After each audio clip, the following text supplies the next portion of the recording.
वर्णन किया। शरद ऋतु में भगवान ने दिव्य बंसी का वादन किया है। वर्षा विगत शरद ऋतुआ, शरद ऋतु में भगवान ने अपनी दिव्य बंसी का वादन किया और बंसी का वादन करके भगवान दिव्य अपनी मनोहर छवि को दिखा रहे हैं। अपनी मनोहरिणी छवि से भगवान दिव्य वृंदारण्य में प्रवेश कर रहे हैं।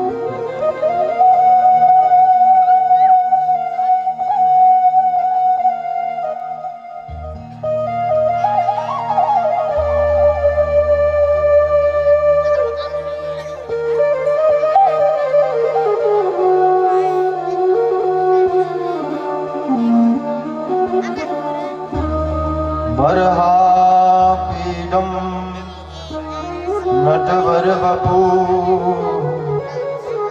कर्णयो कर्णिकारम बिभ्रतवाशम कनक कपिशम वैजयन्तीं चमारम्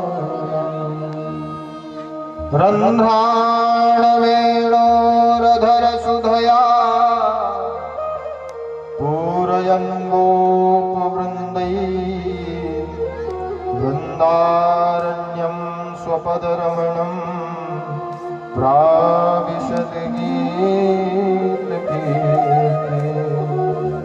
भगवान ने इतनी सुंदर बंसी का निनाद किया कि त्रैलोक के स्वामी के जीवों को व्यामोहित कर दिया।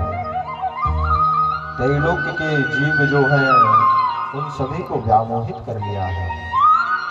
अरे जो गोपिकाएं घर में गाय का दोहन कर रही थी, उन्हें यह नहीं समझ में आता है कि गाय के दुग्ध को पात्र में डालना है या नीचे डालना है।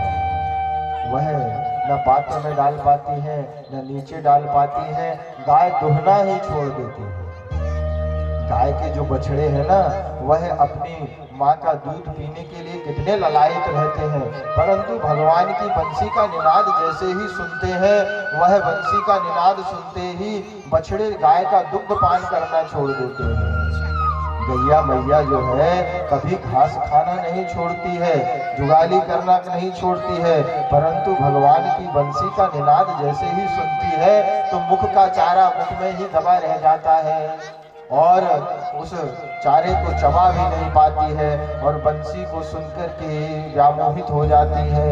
यहाँ तक कि क्या कहें, भगवान जब बंसी का निनाद करते हैं तो बंसी के निनाद को सुनकर के रंबादिक अप्सराएं अपनी ताल स्वर को भूल जाती है।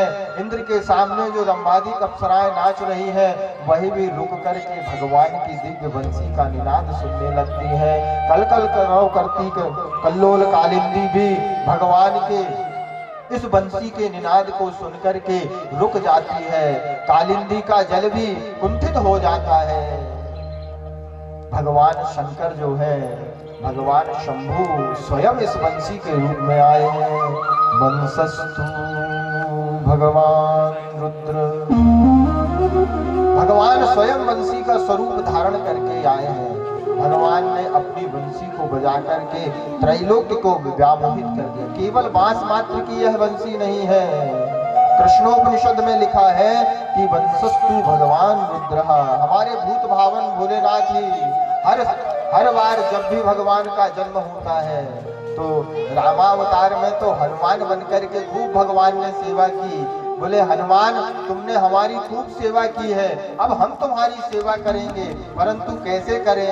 तो भगवान शंकर ने जो है, भगवान रुद्र ने जो है अब बंसी का स्वरूप धारण करके आया है और बंसी का स्वरूप धारण करके भगवान जो है अधरों पर बैठते हैं, अधरों की तकिया लेते हैं, अपने हाथों से चरण कमल भगवान दबा रहे हैं, मानो बंसी जो है भगवान शिव का स्वरूप है। अरे बंसी को तो देख करके ये गोपिकाएं जितनी भी है ना, वो जलती हैं। बोले ये हमारी सौतन है जो हमें कृष्ण के पास नहीं जाने देती। हमें कृष्ण के पास बिल्कुल नहीं जाने देती। हमेशा इसी के साथ कृष्ण लगे रहते हैं, हमेशा इसी को अपने अधरों पर लगा करके बजाते रहते हैं, अपने अंगुलियों से इसे, इसके पांव को, इसके चरण को दबाते रहते हैं। हमारी कृष्ण सौतन मानती हैं ये सारी गोपिकाएं अपनी इस बंसी को, भगवान की दिव्य बंसी को सुनकर के ब्रह्मा जी भी मोहित हो जाते हैं, त्रैलोक्य मोहित हो जाता है।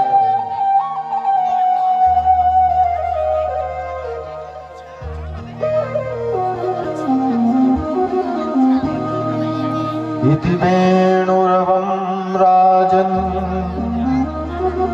सर्वभूत मनोहरा श्रुत्वा ब्रजस्त्रियः सर्वा वर्णयन्तो श्री सुखदेव जी महाराज कहते हैं भगवान ने इस बंसी का वादन करके मानो सभी को यह दिखाया कि किस प्रकार से भगवान अपने स्वरूपों को छुपाते हुए भी पूरे जग को मोहित कर सकते हैं। और गोपिकाओं की तो क्या कहें, गोपिकाएं तो इस बंसी को बहुत कुछ कहती हैं। श्री सुखदेव जी महाराज कहते हैं शरद के बाद हेमंत ऋतु का वर्णन आया। हेमंत ऋतु